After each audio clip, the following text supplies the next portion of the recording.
A PEC, chamada PEC do Estouro, está parada para análise na Câmara dos Deputados. Essa proposta amplia o teto de gastos em quase 200 bilhões de reais. A expectativa é que ela seja analisada pelos deputados na terça-feira, isso segundo uma informação do presidente da Casa, Arthur Lira.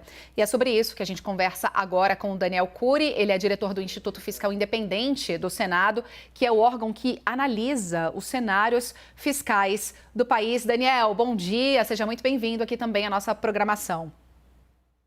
Bom dia, Stephanie. Prazer estar aqui com vocês.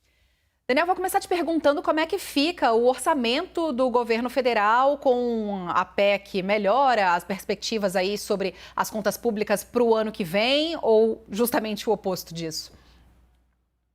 Olha, em relação ao que tinha sido discutido inicialmente, lembra que houve uma minuta de PEC, né, que tirava uma série de despesas do chamado teto de gastos? Em relação àquela minuta, houve sim uma evolução, mas ainda é muito preocupante. Eu diria que os cenários, por exemplo, que a gente faz para o futuro, em termos do crescimento do gasto público, não alteraram. Basicamente, você tem a permissão, de ampliar despesas em até... Bom, isso pode variar, mas que pode chegar até 200 bilhões de reais nos próximos anos, sem dizer como isso vai ser financiado. E essa é a discussão que tem que acontecer em algum momento. Enquanto isso não acontecer, Stephanie, a gente vai estar, sim, preocupado e os mercados vão estar nervosos, porque é natural. Você está lidando só com um lado que é até mais fácil de ser aprovado, que é o aumento de despesa, mas com um lado difícil, que é financiar isso, por exemplo, aumentar a carga tributária, que é um debate super difícil. Essa discussão ainda não chegou, a gente espera que aconteça em 2023. Até lá, continua a preocupação.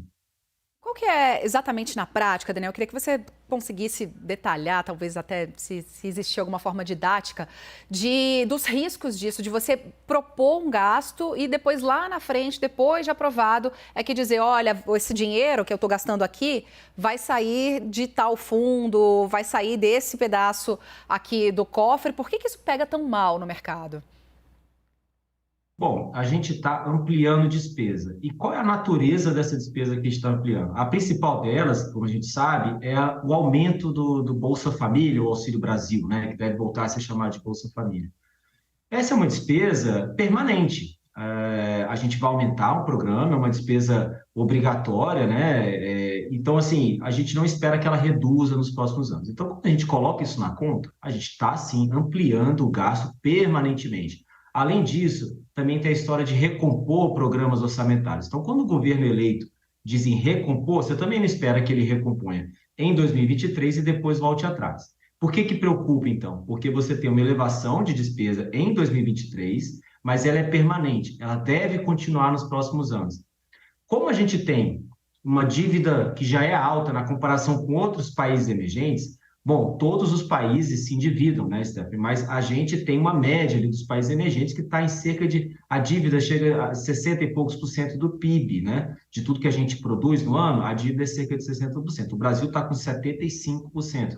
É acima. Isso causa um pouco mais de exposição do país. Quando a gente os investidores chegam para investir no país, eles ficam mais preocupados. Olha, é um país que está com uma dívida alta já e que está prometendo gastar ainda mais nos próximos anos e ainda não disse como vai financiar.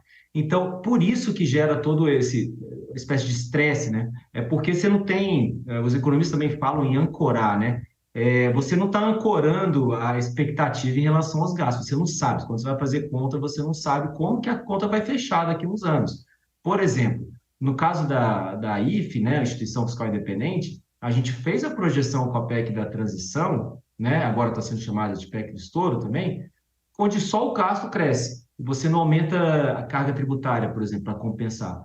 A dívida cresce permanentemente. Esse é um cenário, sim, muito preocupante, que em algum momento os investidores vão olhar, olha, será que esse país tem de fato capacidade de pagar essa dívida? Eu vou cobrar um juros mais alto para financiar esse país. E isso gera, sim, um custo, e um custo social, inclusive. Então, é meritório a gente aumentar gasto com proteção social? Claro que é, mas você tem que fazer isso de forma sustentável. Que lá na frente a gente não seja obrigado a ter que cortar gastos novamente, ou instituir mais tributos, né, que tirem, por exemplo, das populações mais pobres, ou que venha uma inflação também, e que também prejudica os mais pobres. Esse é um pouco o contexto geral da discussão da PEC. Pois é, e me parece um remédio necessário, como você bem disse, né? É urgente que a gente olhe para a questão social aqui no país, mas ele tem um efeito rebote muito grave. Como é que vocês já estão projetando para 2023, caso essa proposta, do jeito que está, no formato e com o texto que está sendo discutido hoje na Câmara dos Deputados, avance? Bom, ao que tudo indica, né, essa proposta, ela aparentemente vai ser aprovada, então, de alguma forma vai haver sim uma elevação de gastos, como foi aprovado no Senado, e essa elevação de gastos aparentemente vai ser expressiva, inclusive contemplando as chamadas polêmicas, né, emendas de relator, que a imprensa também chama de orçamento secreto. Tudo isso deve estar no orçamento de 2023 e não só no de 2023, nos seguintes também. Essa é a expectativa que a gente tem hoje. Então, para 2023, a esperança é numa discussão mais profunda em torno de uma reforma tributária, lembrando que a gente chama de espécie de ano de lua de mel, né? Esse primeiro ano de mandato, né? Assim como a Copa do Mundo que a gente estava vendo aqui, de 4 em 4 anos a gente tem esse ano de lua de mel, que a gente espera que os esforços sejam voltados a uma reforma tributária que também favoreça os mais pobres, ou seja, que os mais ricos, as populações mais ricas, paguem mais proporcionalmente. Então, e que a gente possa também financiar em parte esse gasto que está sendo elevado. E aí a preocupação essa discussão não chegou e essa discussão é bem mais difícil do que elevar a despesa.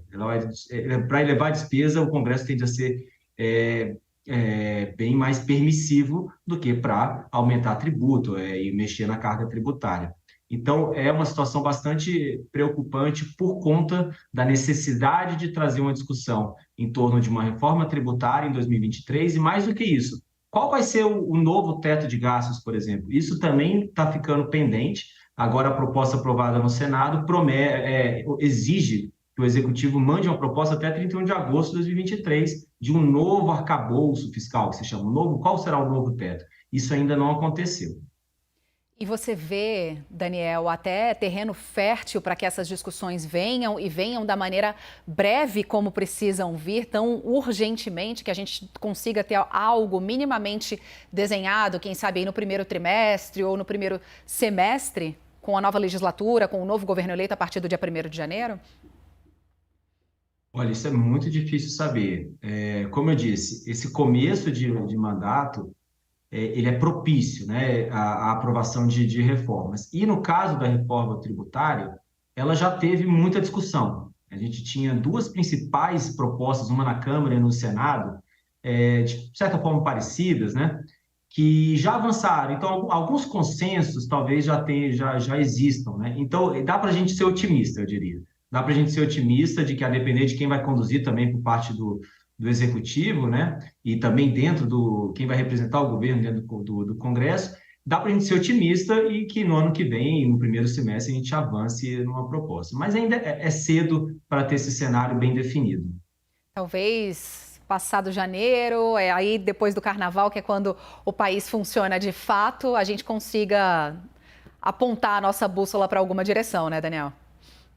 Exato, a gente vai ter os presidentes, né, os novos presidentes das duas casas, que podem ser os mesmos, né, mas vai ter uma eleição novamente. Então, eu acho que o cenário ainda é um pouco meio incerto, né? Mas a partir de fevereiro, Stephanie, acho que com as eleições das comissões e tal, a gente vai ter vai poder prever um pouco melhor o que vai acontecer. E a gente espera poder ouvi-lo muito até lá também. Nós conversamos aqui com o Daniel Cury, ele é diretor do Instituto Fiscal Independente. Sempre um prazer recebê-lo, viu? Boas festas. Prazer meu, boas festas a todos.